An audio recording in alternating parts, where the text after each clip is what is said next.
નમસ્કાર, nation plus ન્યૂઝની વિશેષ પ્રસ્તુતિમાં આપનું હાર્દિક સ્વાગત છે. હું છું વશિષ્ઠ શુક્લ. દર્શક મિત્રો, સામાન્યતઃ વડોદરા એ સાંસ્કૃતિક રાજધાની આ રાજ્યની ગણાય છે, ત્યારે આ વડોદરાને વૈશ્વિક સ્તરે નામના અપાવવા માટે વડોદરાના કલાકારો પણ એડી ચોટીનું જોર લગાવી દે છે, એમાં કોઈ બેમત નથી. અને એને પરિણામે જ આજે વડોદરાની ગલીએ ગલીએ એક કલાકાર એ ચોક્કસપણે એવા સ્વાસ્તુ સર્જન કરે છે જેને પરિણામે આ વડોદરા એ કલાનગરી તરીકે પણ આજે વૈશ્વિક સ્તરે સ્થાપિત થઈ ચૂકી છે. દર્શક મિત્રો, સામાન્યતઃ વડોદરા એટલે સાક્ષર નગરી, વડોદરા એટલે કલાનગરી, વડોદરા એટલે સંસ્કારી નગરી જેવા અનેક આભૂષણોથી જેની રચના થઈ છે, એવી વડોદરા નગરીમાં આજે આપણે વાત કરવાના છે એક એવી હસ્તીની કે જેમણે પોતાના 7 વર્ષો દરમિયાન એવા અસંખ્ય તાલીમાર્થીઓને શાસ્ત્રીય નૃત્યની તાલીમ આપી અને એટલું જ નહીં પરંતુ સ્થાનિક, રાજ્ય સ્તરે અને આંતરરાષ્ટ્રીય સ્તરે પણ આ વડોદરાનું નામને રોશન પણ કર્યું છે. જ્યાં દર્શક મિત્રો, હું જ્યારે વાત કરી રહ્યો છું શાસ્ત્રીય નૃત્યની, ત્યારે ચોક્કસપણે આ ક્ષેત્રમાં અગ્રેસર એવું નામ યાદ આવે કંકુ કલા કેન્દ્રના સ્થાપિકા પશ્મિના વ્યાસ ઉપાધ્યાયનું. પશ્મિના, આપનું ખૂબ ખૂબ સ્વાગત છે. અને દર્શક મિત્રો, આજે આપણે પશ્મિના પાસેથી એમની જે યાત્રા છે, એમની કલા પ્રત્યેની જે સાધના છે એ અંગેની પણ વાતો કરીશું.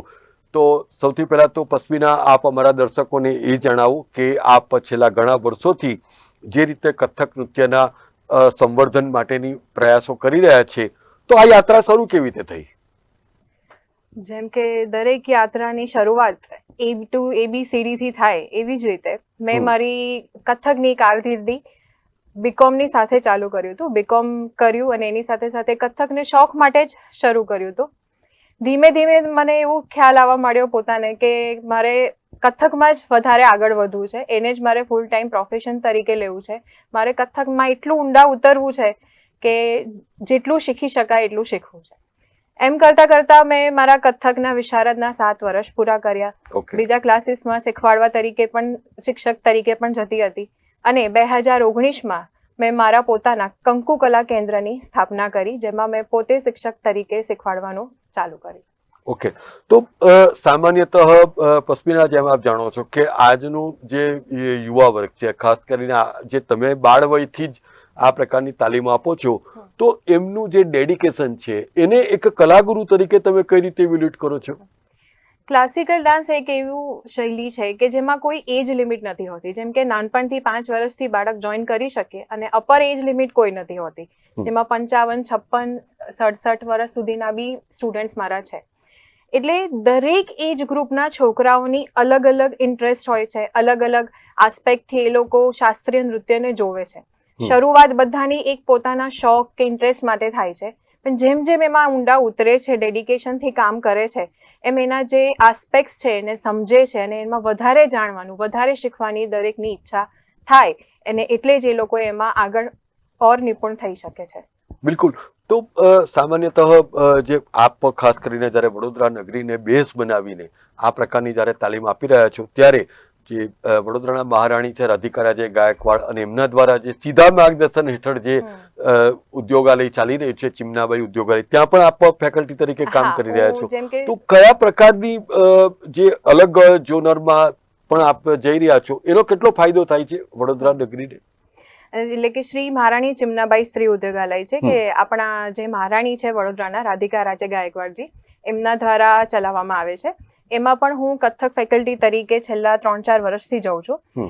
એ મારા રાધિકા રાજે ગાયકવાડજીનો ઘણો મોટો સપોર્ટ છે કે એક એવું પ્લેટફોર્મ એમને ઊભું કર્યું છે કે જેમાં દરેક લેડીઝ માટે, કે ઘરેલું લેડીઝ છે કે વર્કિંગ વુમન છે, એ બધા માટે અલગ અલગ સ્કિલ, અલગ અલગ વર્ક શેડ્યુલ્સ છે કે જે બધા શીખે છે ત્યાં આવીને, અને ઘણા સારા એન્વાયરમેન્ટમાં પોતાનું લર્નિંગ કરે છે. ઓકે, તો પશ્મિના, આપ અમને એ જણાવો કે હવે જ્યારે આપ છેલ્લા 7 વર્ષથી આ પ્રકારની જે તાલીમ આપી રહ્યા છો, પરંતુ આપની શિક્ષા કેવી રીતે થઈ? એટલે આપે કોની પાસેથી તાલીમ લીધી એ અંગે પણ જણાવો. શરૂઆતમાં તો મેં બરોડામાંથી બેઝિક ક્લાસીસમાંથી જ કથકની તાલીમ લીધી હતી, પણ જેને હું મારા ગુરુ કહું છું, જે મારા ગુરુ છે એ શ્રીમતી ભૂમિકા દાસાનીજી, કે જેમની પાસે મારું વિશારદ પૂર્ણ થયું અને હું હંમેશા કહેતી હોઉં છું કે ગુરુ વિના જ્ઞાન નહીં. ને મારા ગુરુનો મારા જીવનમાં ઘણો મોટો ભાગ છે કે જેમના થકી હું આજે શિક્ષક બની આટલું સારી તાલીમ આપી શકું છું. અને એ ગુરુએ મને કથક શીખવાડવાથી લઈને આગળ કઈ રીતે શીખવાડવું, લોકો સુધી કઈ રીતે પહોંચાડવું. આપણે જાણીએ છીએ કે ક્લાસિકલ ડાન્સ છે કે ફોક ડાન્સ છે, એ બધામાં ડિસ્ટ્રેક્શન્સ બી ઘણીવાર બહુ આવે. તો એક ગુરુ તરીકે કઈ રીતે પોતાના પાથ પર રહેવું અને કેવી રીતે એને કાયમ કરવું, એ મારા ગુરુએ મને શીખવાડ્યું, શ્રીમતી ભૂમિકા દાસાનીજીએ. બિલકુલ. પરંતુ પદ્મિના, આપને ક્યારે પણ એવું લાગ્યું છે કે આપની પાસે જે તાલીમાર્થી આવે છે તો એ કોઈ પણ પ્રોફેશનમાં હોય, પરંતુ માત્ર એનું ડેડિકેશન, એ નૃત્ય પ્રત્યેનું એનો જે સમર્પણ ભાવ છે એ ખરેખર ડેડિકેટેડ હોવું એ વધારે જરૂરી છે, એવું લાગે છે આપને? બિલકુલ સાચી વાત છે. જેમ હું તમને કહું તો મારે ત્યાં સ્કૂલ સ્ટુડન્ટ્સ, કોલેજ સ્ટુડન્ટ્સથી માંડીને ડોક્ટર, એન્જિનિયર, પ્રોફેસર્સ, એડવોકેટ્સ, એ બધા મારા સ્ટુડન્ટ્સ છે, ઇવન હાઉસવાઇફ પણ. તો તમે જોવો તો બધા શરૂઆત બેઝિક એવી રીતે કરે કે અમને ઇન્ટરેસ્ટ છે, અમારો કોઈ શોખ બાકી રહી ગયો છે, અમારે જોઈન કરવું છે. પણ ધીમે ધીમે એમનું જે ડેડિકેશન એમાં આવે, એ જે ઇન્વોલ્વ કરે, પોતાના પ્રોફેશનનું તો કામ કરી જ રહ્યા છે, છોકરાઓ ભણી પણ રહ્યા છે, પણ સાથે સાથે જે વસ્તુથી એમને ખુશી મળે છે, પ્લસ એમાં એ જેટલા ઊંડા ઉતરે છે અને એમનું જ્યારે ડેડિકેશન અને એ જે સ્કિલ એમની એમાં જોડાય છે, એમ એ ઓર ને ઓર આગળ સ્તર સુધી પહોંચી શકે છે. બિલકુલ. પરંતુ જ્યારે આપ સ્થાનિક સ્તરે કોઈ કોમ્પિટિશનમાં ભાગ લો છો, કોઈ રાજ્ય કક્ષાએ લો છો, એની એક પરિમાણ અલગ હોય છે, એના એક પેરામીટર અલગ હોય છે. પરંતુ જ્યારે કંકુ કલા કેન્દ્રના માધ્યમથી જ્યારે આપના તાલીમાર્થીઓ છેક નેપાળ અને થાઈલેન્ડ સુધી ગયા, તો કયા પ્રકારનું એક આંતરરાષ્ટ્રીય દબાણ પણ હોય છે? કારણ કે ત્યાં તો ઇન્ટરનેશનલ ખેલાડીઓની સામે તમારે રમવાનું હોય છે, પરફોર્મ કરવાનું હોય છે. યસ, એટલે એમાં એવું છે કે અમે નેશનલ કોમ્પિટિશન્સ, ઇન્ટરનેશનલ પ્લેટફોર્મ્સ પર પણ હું સ્ટુડન્ટ્સને લઈ જાઉં છું કે જેથી એમને જેટલું બને એટલું એક્સપોઝર મળે. પોતાના ડાન્સની સાથે જે આજે દુનિયામાં જે કોમ્પિટિશન છે એની સાથે કોમ્પિટિશનમાં ટકતા શીખે, એમાં પણ પરફોર્મ કરે અને આગળ આવે, બહુ જરૂરી. જેમ આપણે જોઈએ કે ઇન્ટરનેશનલ લેવલ પર જાય છે જ્યારે સ્ટુડન્ટ્સ, ત્યારે એમને ખાલી પોતાની જ કન્ટ્રીનું કે પોતે જે શીખી રહ્યા છે એ નહીં, પણ બીજા બધા કન્ટ્રીનું શું કલ્ચર છે, ત્યાંની શું સ્કિલ્સ છે, એ બધું બી જોવા મળે છે, શેર કરવા મળે છે. ઘણી કલ્ચરલ એક્ટિવિટીઝ થાય છે, કલ્ચરલ એક્સચેન્જ પ્રોગ્રામ્સ, કે જેમાં અમારા સ્ટુડન્ટ્સ, ઇન્ડિયાના સ્ટુડન્ટ્સ બાકીના કન્ટ્રીના સ્ટુડન્ટ્સને શીખવાડે અને એ લોકો એમનું કલ્ચર અમારા સ્ટુડન્ટ્સને શીખવાડે. તો એ બધી એક્ટિવિટી ઘણી ઇન્ટરેસ્ટિંગ અને ઘણી સારા એક્સપિરિયન્સવાળી હોય છે. ઓકે. અને જ્યારે હું આપના વિશે રિસર્ચ કરી રહ્યો હતો ત્યારે જે મને કહેવામાં આવ્યું કે તમે નટ સમર્પણ સન્માન એવોર્ડના પણ વિજેતા છો, તો કોઈ પણ કલાકાર માટે આ પ્રકારનું જે એન્ડોર્સમેન્ટ છે એ ખૂબ મહત્વનો ભાગ ભજવતું હોય છે. તો આપ એમ માનો છો કે આ એવોર્ડ એ ખરેખર તો સમાજ પ્રત્યેની જે જવાબદારી તમે જે નિભાવી રહ્યા છો એમાં વધારે જાગૃત થવાની પણ પ્રેરણા આપી રહ્યું છે, એવું લાગે છે આપને? શ્યોર. એકચ્યુઅલી જ્યારે હું મારા સ્ટુડન્ટના પીરિયડમાં, જો કે કોઈ પણ ક્લાસિકલ ડાન્સ કરનાર ડાન્સર હંમેશા સ્ટુડન્ટ તો રહે જ છે, શીખવાની ક્યારે કોઈ લિમિટેશન નથી હોતી. હું આજે બી સ્ટુડન્ટ જ છું. પણ જ્યારે મેં એ ટાઈમે જ્યારે હું પરફોર્મન્સ કરતી હતી કે કોમ્પિટિશન્સ અટેન્ડ કરતી હતી અને મને જે એક્સપિરિયન્સ મળતો હતો, જે સ્ટેજ મળતું હતું, જે એક્સપોઝર મળતું હતું, એ મને આગળ આવવામાં ઘણું કામ લાગ્યું. એટલે હું હંમેશા એવું જ ઈચ્છું છું કે મારા તમામ સ્ટુડન્ટ્સ ધીમે ધીમે કરીને મહેનત કરે અને હું એમને તમામને એ સ્ટેજ આપી શકું જેથી એ લોકો પણ ઓર ને ઓર આગળ આવી શકે.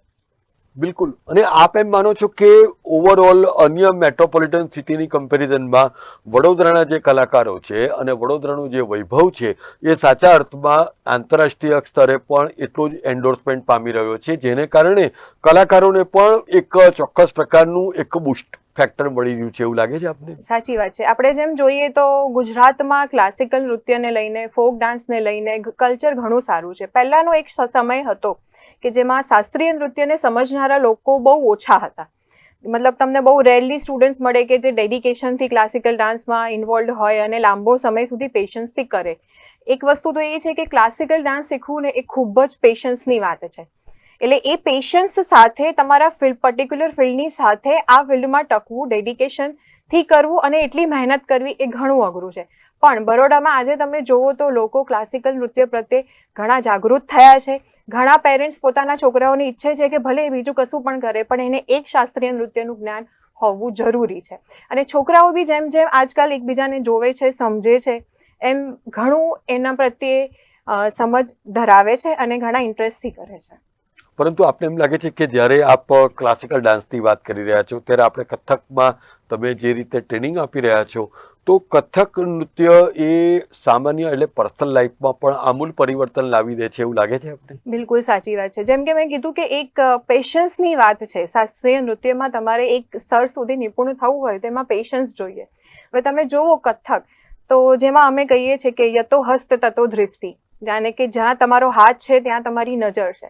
એટલે તમારા બોડીનું સંપૂર્ણ સંચાલન, તમારી નજર, તમારો હાથ, તમારી બોડી મુવમેન્ટ્સ, તમે જે શું વિચારો છો, જે ભાવ છે, એનાથી જે રસ ઉત્પન્ન થાય છે, એ જ તમારા બોડીમાં આવે છે અને તમારું બોડી એના પ્રમાણે સંચાલન કરે છે. એ જ વસ્તુ આપણે આપણા જીવનમાં જોઈએ તો આપણે શું કયું કાર્ય કરીએ છીએ, શું સમજીએ છીએ, એ તમામ વસ્તુઓ આપણા બોડીને રિફ્લેક્ટ કરે છે અને આપણને રોજિંદા જીવનમાં બી ઘણું મહત્વનું કામ કરે છે. બિલકુલ. તો આગામી દિવસોમાં જ્યારે હવે કંકુ કલા કેન્દ્ર એ આપ માજલપુર વિસ્તારમાં ચલાવી રહ્યા છો, તો વડોદરાના જે અલગ અલગ દિશાઓ છે તો ત્યાં પણ વિદ્યાર્થીઓને સારી સગવડ મળી રહે એ માટેનું કોઈ આયોજન છે ખરું? હા, એટલે અમે વિચારીએ તો છે જ. એક માંજલપુરમાં અત્યારે સારી રીતે ઘણા બધા સ્ટુડન્ટ્સ છે. ધીમે ધીમે કરીને 2-3 એરિયામાં કંકુ કલા કેન્દ્રની બ્રાન્ચીસ અમે ઓપન કરીશું કે જેથી ત્યાંના એરિયાના જે બી છોકરાઓ છે એ લોકો પણ આવી શકે અને અમે વધારે ને વધારે સ્ટુડન્ટ્સને શીખવાડી શકીએ. તો અત્યારે કેટલા જે તમારું કેન્દ્ર છે એ કેટલા એ લોકોને કેટર કરી રહ્યું છે? અત્યારે માંજલપુરમાં જે મારું સેન્ટર છે એમાં 45 થી 50 છોકરાઓ છે કે જે ફક્ત માંજલપુર ખાતે છે અને મહારાણી ચિમનાબાઈ ઉદ્યોગાલયમાં બી એઝ અ ફેકલ્ટી જોઉં છું, તો ત્યાંના પણ અમુક સ્ટુડન્ટ છે. ઓકે. તો આની અંદર જે આપે કીધું કે કંકુ કલા કેન્દ્રને એક તો અખિલ ગુજરાત સંગીત વિદ્યાપીઠ અને અખિલ ભારતીય ગાંધર્વ મહાવિદ્યાલયનું એક સત્તાવાર કેન્દ્ર પણ છે જેના થકી આપ વિદ્યાર્થીઓને એનું એક્ઝામ ત્યાં આપી શકે છે. આ પરીક્ષાઓ કેટલી મહત્વપૂર્ણ હોય છે? એટલે ખાસ તો હું એક મારા દર્શકો વતી હું આપને પૂછી રહ્યો છું. જ્યારે કોઈ બી સ્ટુડન્ટ્સ ક્લાસ જોઈન કરે અને મોસ્ટલી મેં એવું જોયું છે કે એક એજ પછી મોટી એજના સ્ટુડન્ટ્સ જ્યારે ક્લાસમાં આવે છે ને ત્યારે એમનો પહેલો ક્વેશ્ચન એવો હોય છે, મેડમ એક્ઝામ ના આપીએ તો અમારે ભણવાનું છૂટી ગયું છે, હવે અમારાથી એક્ઝામ નહીં અપાય. એ ફિયર એમનામાં કાયમ હોય છે. ત્યારે તમામને હું ઇનિશિયલ સ્ટેજ પર એવું જ કહું છું કે એક્ઝામનું ના વિચારશો, તમે ક્લાસમાં આવો, તમને ગમે તો ફોર્મ ભરવાના ટાઈમે વિચારજો. પછી એ લોકો જ્યારે આવે છે, સમજે છે, કોઈ પણ ક્લાસિકલ ડાન્સ જેમ જેટલા જાણતા હશે એમ કે કોઈ પણ 4 વસ્તુથી બને કે પ્રેક્ટિકલ છે, થિયરી છે, નોટેશન છે, પઠંત છે. આ તમામ વિષયમાં નિપુણ થાવ તો તમે એક પરફેક્ટ ક્લાસિકલ ડાન્સર કહેવાઓ. હવે એક્ઝામ આના માટે ઇમ્પોર્ટન્ટ એ છે કે તે જે તમને દરેક તમારા આસ્પેક્ટને પરફેક્શનથી કરવા માટે તમને એક ગોલ આપે છે. હવે જે બી સ્ટુડન્ટ્સ ઈચ્છાથી કરે છે, ઇન્ટરેસ્ટથી કરે છે, તો એમના માટે એક્ઝામ આપી એ બધી વસ્તુમાં નિપુણ થવું અને સર્ટિફિકેટ લેવું એ બહુ જરૂરી છે. એ એમને એ એક્ઝામ આપ્યા પછી સમજાય છે. ઓકે. તો મારે ખાસ એવું પણ જાણવું છે કે જે આપે કીધું કે 5 વર્ષથી લઈને 50 વર્ષ સુધીના જે એનાથી પણ ઉપરની જે મહિલાઓ છે એ પણ આવી રહ્યા છે, બાળકો પણ આવી રહ્યા છે. આ લોકોનો જે 5 થી લઈને 12 વર્ષનું જે વય જૂથ છે તો એમ વિદ્યાર્થીઓનું, એ તાલીમાર્થીઓનું ગ્રેસ્પિંગ પાવર કેવો હોય છે? જો અમે છોકરાઓને છે ને સૌથી પહેલા તો રાઈટ લેફ્ટની સમજથી જ શરૂ કરતા હોઈએ છીએ કે રાઈટ લેગ ને લેફ્ટ લેગ એવી રીતે. છોકરાઓના આજકાલ ગ્રાસ્પિંગ પાવર ઘણા સારા છે. આપણે જોઈએ તો જ્યારે આપણે બેઝિકથી ચાલુ કરીએ તો આપણને એવું લાગતું હોય છે એજ વાઇઝ કદાચ સ્લો જશે, ધીમે ધીમે સમજ પડશે. પણ જે છોકરાઓ ઇન્ટરેસ્ટ લઈને આવે છે પ્લસ આસપાસ બીજા છોકરાઓને જોઈને શીખે છે તો ઘણું ઇન્ટરેસ્ટથી શીખે છે. અને 6-7 વર્ષની ઉંમરના બાળકો તો ઘણું એ લોકોની બી એજ ગ્રુપની કોમ્પિટિશન્સ થાય છે, તો મારા સ્ટુડન્ટ્સ એમાં બી જાય છે ને એમાં બી ઘણું સારું રિઝલ્ટ લઈને આવે છે. બિલકુલ. તો પસ્મિના, અત્યારે જે રીતે સરકાર દ્વારા પણ વારંવાર જાહેરાતો કરાઈ રહી છે, વડોદરાનો જે મ્યુનિસિપલ કોર્પોરેશન છે અથવા તો એમના જે ચૂંટાયેલા પ્રતિનિધિઓ છે એમના દ્વારા પણ જે વાતો થઈ છે કે ખાસ કરીને કલાકારોને કોઈ અગવડ ન પડે એ માટેની સંપૂર્ણ સુવિધાઓ ધરાવતા તમામ પ્રકારના પગલાઓ ભરવામાં આવશે. તો આપ એમ માનો છો કે આ માત્ર કલાકારો માટે નહીં પરંતુ કલા માટે પણ એક ઓક્સિજન સમાન સાબિત થશે? આપને એવું લાગે છે? બિલકુલ સાચી વાત છે.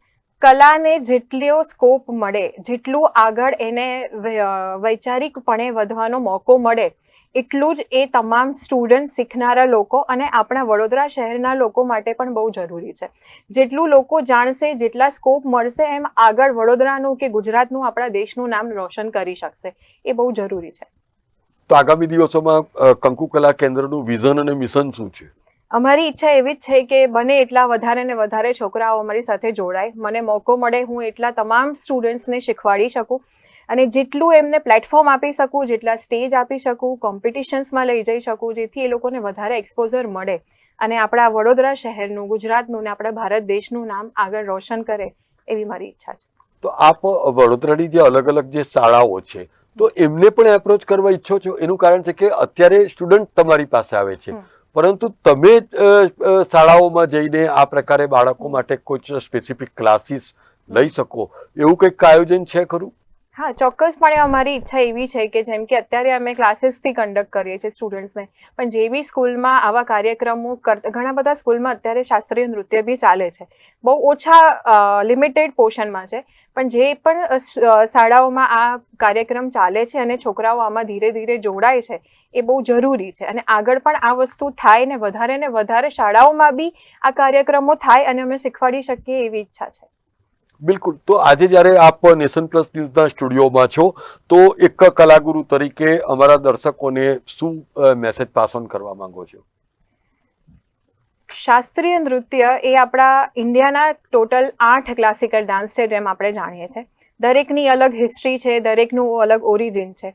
એમાંથી હું કથક સાથે સંકળાયેલી છું, પણ અમે દરેક ક્લાસિકલ ડાન્સ વિશે જેટલું જાણીએ છીએ એ પરથી હું એક જ વસ્તુ કહીશ કે સ્કિલ એટલે કે કળા અને શાસ્ત્રીય નૃત્ય એ બે આપણા જીવનમાં એટલા જરૂરી છે કે જે આપણને શિસ્ત, પેશન્સ, આપણા વ્યાભિચારી ભાવ, રસ અને જીવનને જોવાની આપણી દૃષ્ટિ બધાને અસર કરે.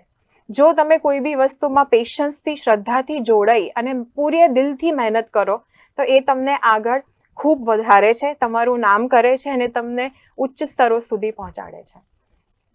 બિલકુલ. તો દર્શક મિત્રો, આ હતા વડોદરાને આંતરરાષ્ટ્રીય સ્તરે નામના અપાવનાર પશ્મિના વ્યાસ ઉપાધ્યાય.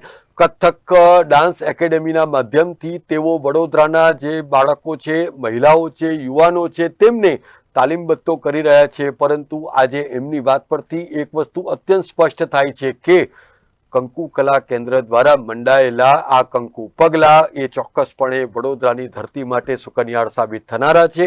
કારણ કે જે રીતે એમને આંતરરાષ્ટ્રીય સ્તરે પણ પોતાનું પ્રતિનિધિત્વ કરીને દેશ માટે વિજયી જે ઝંડો ઉઠાવ્યો છે, તો આગામી દિવસોમાં શાસ્ત્રીય નૃત્ય ક્ષેત્રે વધુમાં વધુ જે લોકો છે એ આ દિશામાં આવે તો ચોક્કસપણે વડોદરાનો વારસો અકબંધ રહેશે. અને એક વસ્તુ પણ એટલી શ્યોર છે કે જ્યારે આ પ્રકારના કલાગુરુઓ એકત્ર થઈને જ્યારે પોતાનું કમિટમેન્ટ આ ધરતી ઉપર બતાવે છે તો ચોક્કસપણે માનજો કે વડોદરાનો વૈભવ જ નહીં પરંતુ કલાનો વૈભવ પણ આજીવન ચોક્કસપણે સલામત અને અકબંધ રહેવાનો છે. નેશન પ્લસના કાર્યક્રમમાં આવવા બદલ પશ્મિના વ્યાસ ઉપાધ્યાય આપનો ખૂબ ખૂબ આભાર. અમારા સમાચારોને સોના અપડેટ્સ માટે આપ અમારી ચેનલને જોવાનું ચૂકશો નહીં. નવા સમાચારો સાથે ફરી મળું છું, ત્યાં સુધી રજા આપશો. નમસ્કાર. સમાચારોનો સતત અપડેટ મેળવવા માટે અમારી નેશન પ્લસ ન્યૂઝની યુટ્યુબ ચેનલને સબસ્ક્રાઇબ કરો, બેલ આઇકન દબાવો અને જોડાયેલા રહો ફેસબુક, ઇન્સ્ટાગ્રામ અને ટ્વિટર પર.